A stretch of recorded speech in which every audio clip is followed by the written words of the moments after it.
Your phone suddenly vibrates. A text alert. Nothing too surprising about that, but you don't recognize the number. You open the message, and there's no text, just a picture. A strange figure dressed all in black, with a face that looks like the skull of a dog. Who sent this, you think to yourself? Is this a prank? You try to put it out of your mind and go about your day. The next day, there's another message from the same number. You open this one to find the same dog skull-faced creature staring back at you. But this time, you recognize the background. Is that your house he's standing in front of? Now you're getting a little freaked out. Someone is trying to mess with you, you're sure of it. But what can you do? Another couple days pass, and you get another message. You don't need to look to know it's that same number again. You've been getting plenty of these over the last few days. You're really scared now, and you run out of the house to your car. You've got to get out of here. You drive, and while stopped at a light, you decide to finally check this latest message and see what it is. It's the creature again, but this time, it's a picture of him sitting in the back seat of your car. You put your phone down and slowly turn your head.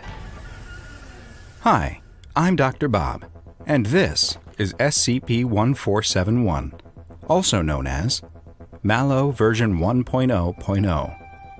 SCP-1471 is a very interesting anomaly that's not really a creature or a monster or even an object. It's a mobile app. It's 9.8 megabytes in size and is freely available in online application stores where it's listed under the name Mallow version 1.0.0. There's no developer listed on any of the stores, and it seems as though the app is somehow able to bypass the normal application approval process and appear directly on the stores for wide distribution. Once SCP-1471 is downloaded and installed on a device, there are no icons, shortcuts, or widgets like you'd expect when installing software. It also does not appear on program managers, and once installed, it seems there's no way to remove it. Within 3 to 6 hours of installing the app, the individual whose device it is will begin receiving mysterious picture messages.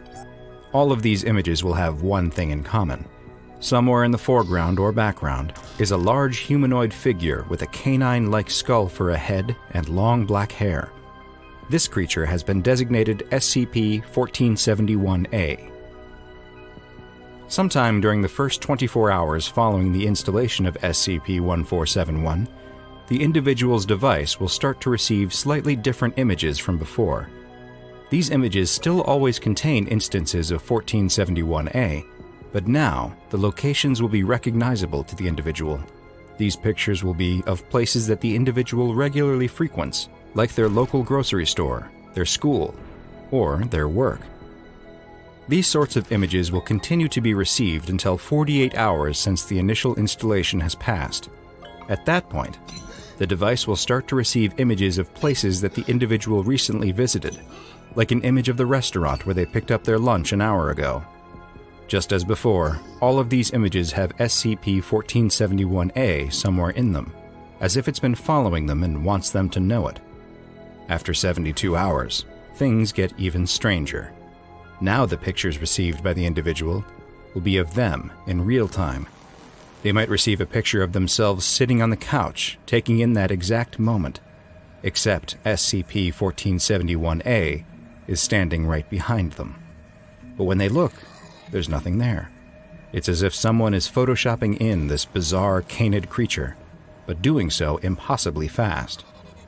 Finally, after over 90 hours have passed since the app was installed, the weirdness reaches its peak.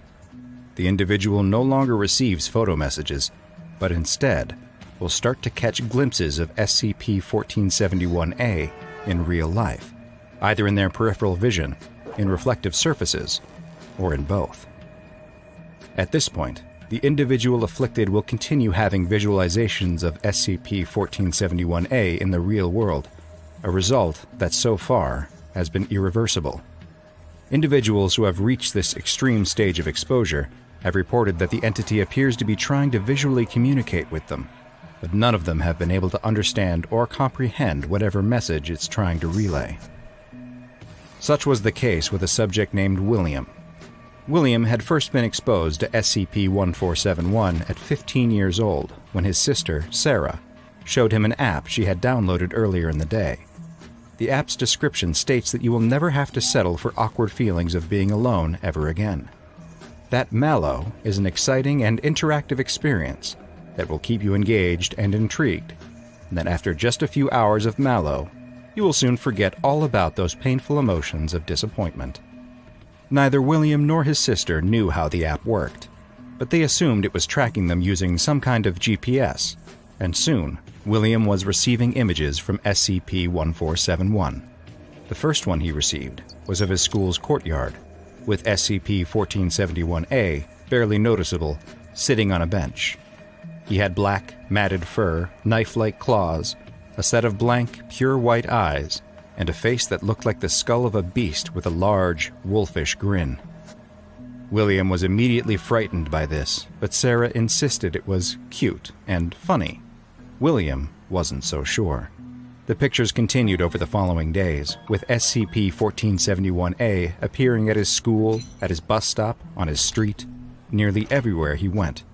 And then, the pictures started appearing as if they had just been taken the moment they were received. William and Sarah were both being sent the same type of nightmare-inducing images, and they tried to delete the app from their phone to stop them, but they couldn't find where the application was stored. Then, things got even worse. The creature started appearing to William and Sarah in the real world. William, as it turns out, was the lucky one, as SCP-1471-A primarily appeared to him in reflective surfaces like mirrors, which he could cover with a curtain when he didn't want to see the strange dog skull face with its toothy grin staring back at him. Sarah was less fortunate. She saw the creature everywhere she looked, it always appearing just outside of her periphery, catching glimpses out of the corner of her eye, or feeling it looming over her and watching her as she slept.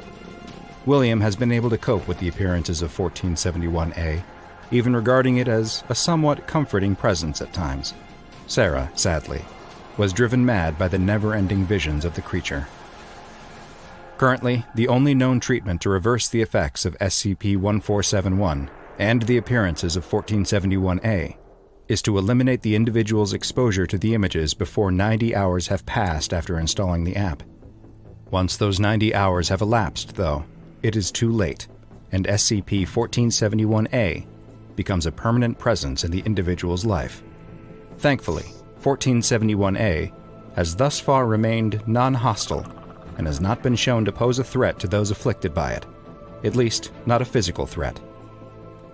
All mobile devices that are found to have Mallow version 1.0.0 installed on them are to be confiscated and analyzed for any potential information as to who might have created the application, as well as leads for other devices that may have been infected. Following this investigation, the device's batteries are to be removed and the device placed in Storage Unit 91 at Research Site 45. Additionally, all online application stores for mobile devices are to be monitored to prevent unsuspecting users from inadvertently downloading the anomalous software. Any individuals who are suspected of having downloaded SCP-1471 will have their device targeted by a self-uploading malware that can disable it until it's able to be seized by Foundation agents. Due to the unpredictable nature of the anomaly and the potential sentience of the software itself, SCP-1471 has been classified as Euclid by the SCP Foundation, and research into ways to hopefully one day contain the anomalous software is ongoing.